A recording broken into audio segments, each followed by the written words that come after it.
অপমান কৰিছে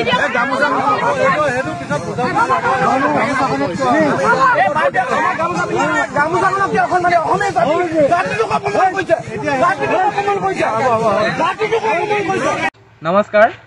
মই বাৰবতী আঞ্চলিক ছাত্ৰ সন্থাৰ সভাপতি বিশাল বৰা আমি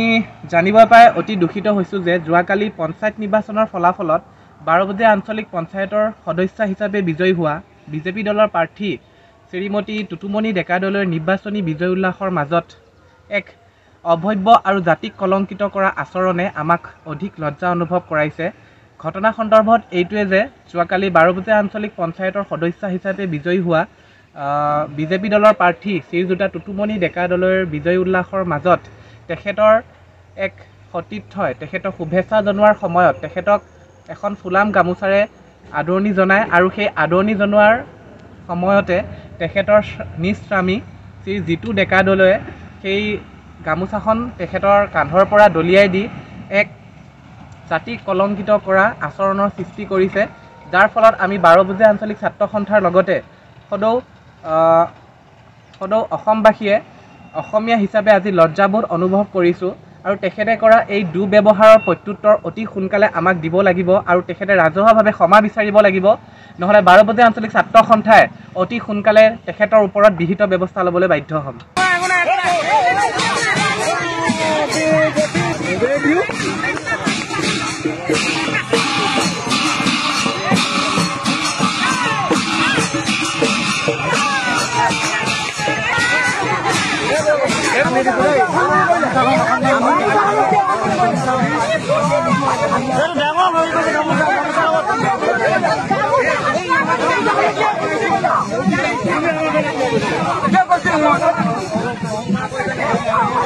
অপমান কৰিছে